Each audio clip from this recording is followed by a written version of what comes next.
بسم اللہ الرحمن الرحیم۔ السلام علیکم دوستو، سرزمین خیبر مدینہ منورہ کے شمال کی جانب قریباً 160 کلومیٹر کے فاصلے پر واقع ہے۔ مدینہ منورہ کو دفاعی اعتبار سے اپنے شمال اور جنوب سے دو بڑے دشمنوں سے خطرہ تھا۔ شمال میں خیبر کے یہودی اور جنوب میں مکہ کے اہل قریش تھے۔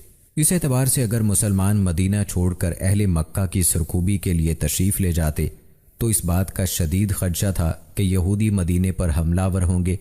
اگر اہل خیبر کی سرکوبی کے لیے جاتے ہیں تو پیچھے سے اہل مکہ حملہ آور ہو سکتے ہیں، جبکہ شہر مدینہ خالی چھوڑ کر دونوں دشمنوں پر بیک وقت نمٹنا ممکن نہیں تھا۔ لہٰذا مدینے سے باہر جا کر جنگ کرنے کی صورت میں دوسرے فریق کے ممکنہ حملے سے بچنے کے لیے ضروری تھا کہ پہلے مدینہ طیبہ کا دفاع یقینی بنایا جائے۔ اس کا ایک ہی حل تھا کہ کسی بھی قیمت پر دو بڑے دشمنوں کا اتحاد توڑا جائے اور کسی ایک سے صلح کی جائے۔ خیبر کے یہودیوں کی بنسبت اہل مکہ سے صلح آسان تھی، کیونکہ وہ سب آپ صلی اللہ علیہ وآلہ وسلم کے عزیز و اقارب تھے۔ اہل مکہ بھی اندر سے صلح کے خواہاں تھے، کیونکہ غزوہ خندق میں بدترین شکست کے بعد معاشی اعتبار سے وہ بہت کمزور ہو چکے تھے۔ تو دوستو، غزوہ خیبر کس بنا پر پیش آیا، کیسے پیش آیا، اس حوالے سے آج کی ویڈیو میں آپ کو تفصیل بتائیں گے۔ اور دوستو، غزوہ خیبر میں حضرت علی رضی اللہ تعالی عنہ کا وہ مشہور واقعہ کہ جس میں ایک دروازے کو انہوں نے ڈھال کے طور پر استعمال کیا، اور وہ اتنا وزنی دروازہ تھا کہ جس کے بارے میں مورخین کی مختلف آراء ہیں۔ کسی نے لکھا ہے کہ 40 آدمی اس کو ایک وقت میں نہیں اٹھا سکے، کسی نے لکھا ہے کہ 70 آدمی ایک وقت میں بمشکل اس کو اٹھا سکے۔ اس کی کیا حقیقت ہے، آج کی ویڈیو میں آپ کو بتائیں گے۔ اس کے علاوہ دوستو، ایک یہودی چرواہے کے ایمان لانے کا واقعہ بھی اپنی آج کی اس ویڈیو میں شامل کریں گے، جس نے کبھی زندگی میں نماز نہیں پڑھی لیکن شہادت کا رتبہ پایا، اور خوش قسمتی اس کی دیکھیے کہ اللہ کے نبی صلی اللہ علیہ وآلہ وسلم نے اپنی چادر مبارک اسے بطور کفن دی۔ اسی طرح ایک اعرابی کا اسلام قبول کا واقعہ بھی آج کی ویڈیو میں شامل کریں گے، جس کی خواہش تھی کہ وہ حلق میں تیر لگنے سے شہید ہو۔ کیسے اللہ تعالیٰ نے اس کی دعا قبول فرمائی اور نبی کریم صلی اللہ علیہ وآلہ وسلم نے بطور کفن اپنا جبہ مبارک اس کو دیا۔ اور اسی طرح دوستو، نبی کریم صلی اللہ علیہ وآلہ وسلم کو زہر دینے کا واقعہ بھی آج کی ویڈیو میں آپ کو تفصیل سے بتائیں گے، اور ویڈیو کے آخر میں شامل کریں گے نبی کریم صلی اللہ علیہ وآلہ وسلم نے مشرکین کو جزیرۃ العرب سے نکال دینے کا حکم کیوں دیا اور کس امیر المومنین نے اس پر عمل کروایا۔ یہ سب کچھ آج کی ویڈیو میں شامل کریں گے، سو ہماری آج کی اس ویڈیو کو آخر تک لازمی دیکھیے گا۔ تو چلیے دوستو، آغاز کرتے ہیں اپنی آج کی اس ویڈیو کا۔ دوستو، بنو نذیر کی جلا وطنی کے بعد ان کے سرداروں کے خیبر پہنچنے سے پہلے خیبر کے یہودیوں نے مسلمانوں کے خلاف اعلانیہ دشمنی کا اظہار نہیں کیا تھا۔ ہم پچھلی ویڈیوز میں آپ کو بتا چکے ہیں کہ مدینہ چھوڑ کر خیبر جانے والے بنو نذیر کے بڑے بڑے سردار سلام بن ابی الحقیق، کنانہ بن ربی بن الابی حقیق اور ہوئی بن اخطب نے جب یہ سردار وہاں پہنچے تو تمام خیبر والے ان کے تابع فرمان ہو گئے۔ یہ لوگ مسلمانوں کے خلاف غیظ و غضب سے بھرے ہوئے سینوں کے ساتھ پہنچے تھے۔ جب بھی مسلمانوں سے بدلہ لینے کا موقع ملتا وہ اسے غنیمت سمجھتے۔ ان کا خیال تھا کہ ہم قریش کی قوت اور بعض دوسرے قبائل کی مدد سے دوبارہ مدینہ پہنچ سکتے ہیں، چنانچہ انہوں نے قریش اور دوسرے قبائل کو مسلمانوں کے خلاف بھڑکانا شروع کر دیا۔ بالآخر انہیں گھیر گھار کر غزوہ خندق میں لے ہی گئے۔ انہوں نے بنو قریظہ کو بھی مسلمانوں کے خلاف بدعہدی کر کے مشرکین کے ساتھ ملنے پر آمادہ کیا۔ جب اللہ تعالیٰ نے تمام کافر جماعتوں کو ناکام و نامراد کر دیا تو بنو قریظہ کے مسلمانوں کے ہاتھوں بڑی عبرتناک سزا بھگتنا پڑی۔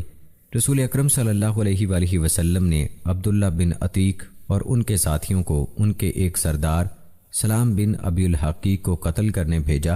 یہ بنو قریظہ کی جنگ میں سزا سے بچ کر بھاگ گیا تھا، بالآخر وہ مارا گیا۔ صلح حدیبیہ نے مسلمانوں کو موقع مہیا کر دیا کہ وہ اس جانب توجہ دیں جو مسلمانوں کے امن کے لیے مستقل خطرہ تھا۔ اللہ تعالیٰ نے مسلمانوں سے وعدہ کر رکھا تھا کہ جب وہ خیبر کے یہودیوں کو شکست دیں گے تو انہیں بہت زیادہ مال غنیمت ملے گا۔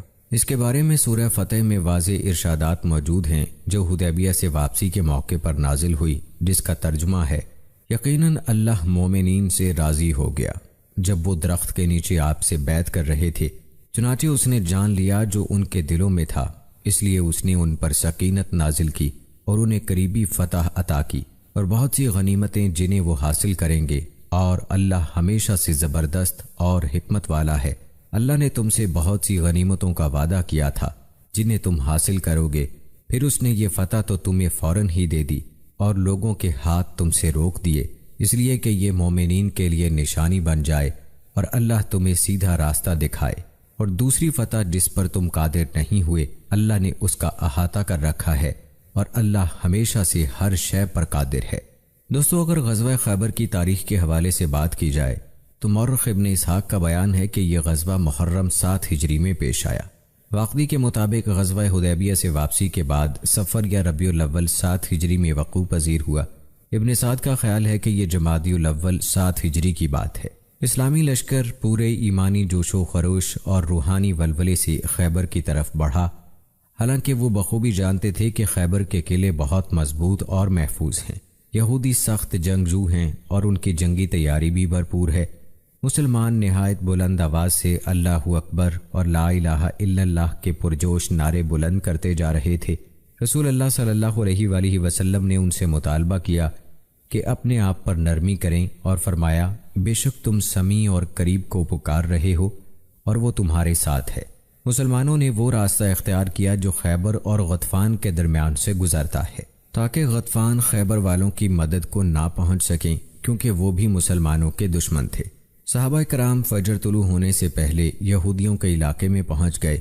انہوں نے فجر کی نماز خیبر کے قریب ادا کی، پھر سورج طلوع ہوتے ہی خیبر پر حملہ کر دیا۔ یہودی بے خبر تھے اور اپنے اپنے کام پر جانے کے لیے گھروں سے نکل رہے تھے۔ وہ مسلمانوں کو اچانک اپنے علاقے میں دیکھ کر سناٹے میں آ گئے اور یہ کہتے ہوئے واپس بھاگے، محمد اور لشکر۔ رسول اللہ صلی اللہ علیہ وآلہ وسلم نے نعرہ تکبیر لگایا اور فرمایا، اللہ اکبر، خیبر تباہ ہو گیا۔ جب ہم کسی قوم کے علاقے پر حملہ آور ہوتے ہیں تو اس کا انجام برا ہوتا ہے۔ یہودی بھاگ کر اپنے قلعوں میں چھپ گئے، مسلمانوں نے ان کا محاصرہ کر لیا۔ بنو غطفان نے ارادہ کیا تھا کہ اپنے ساتھیوں یعنی خیبر کے یہودیوں کی مدد کریں۔ وہ چل پڑے۔ ابھی ایک ہی دن کا سفر طے کیا تھا کہ اچانک انہوں نے اپنے اہل و مال میں شور و غوغا سنا۔ وہ سمجھے کہ مسلمانوں نے خیبر کو چھوڑ کر ہمارے اہل و عیال پر حملہ کر دیا، چنانچہ وہ واپس بھاگے۔ اس طرح وہ خیبر کے یہودیوں کی مدد نہ کر سکے۔ ادھر مسلمان قلعے پر قلعہ فتح کرتے چلے گئے۔ سب سے پہلے فتح ہونے والے قلعے النتا کے علاقے میں نام اور صاب تھے، پھر الشق کے علاقے میں ابو نظار تھے۔ دونوں علاقے خیبر کے شمال مشرق میں واقع تھے۔ پھر القتیبہ کے علاقے میں انتہائی مضبوط قلعہ قموس فتح ہوا۔ یہ ابن ابی الحقیق کا قلعہ تھا۔ بعد ازاں مسلمانوں نے وطی اور سلالم کے قلعے فتح کر لیے۔ ان میں سے بعض قلعوں کو فتح کرنے میں زبردست مشکلات اور شدید مزاحمت کا سامنا کرنا پڑا۔ نام کا قلعہ فتح کرتے وقت محمود بن مسلمہ انصاری رضی اللہ تعالی عنہ شہید ہوئے۔ ان کے سر پر مرہب نے قلعے کی بلندی سے چکی کا پاٹ پھینک دیا تھا۔ اس قلعے کی فتح میں 10 دن لگے۔ محاصرے کے وقت ابتدا میں مسلمانوں کے علمبردار حضرت ابو بکر صدیق رضی اللہ تعالی عنہ تھے، لیکن فتح حاصل نہ ہو سکی۔ جب لوگوں کو سخت مشکلات کا سامنا کرنا پڑا تو آپ صلی اللہ علیہ وآلہ وسلم نے فرمایا، کل میں جھنڈا ایسے شخص کو دوں گا جس سے اللہ اور اس کے رسول کو محبت ہے، اور اسے اللہ اور اس کے رسول سے محبت ہے، وہ اس وقت تک واپس نہیں لوٹے گا جب تک فتح نصیب نہ ہوگی۔ مسلمان بہت خوش ہوئے۔ اگلے دن آپ صلی اللہ علیہ وآلہ وسلم نے فجر کی نماز پڑھنے کے بعد جھنڈا سیدنا علی رضی اللہ تعالی عنہ کے سپرد کیا۔ اللہ تعالیٰ نے ان کے ہاتھوں فتح دلا دی۔ جس وقت اللہ کے رسول صلی اللہ علیہ وآلہ وسلم نے انہیں جھنڈا دینے کے لیے بلایا، ان کی آنکھیں دکھ رہی تھیں۔ رسول اللہ صلی اللہ علیہ وآلہ وسلم نے ان کی آنکھوں میں اپنا لعاب مبارک ڈالا اور انہیں دعا دی تو وہ ٹھیک ہو گئے۔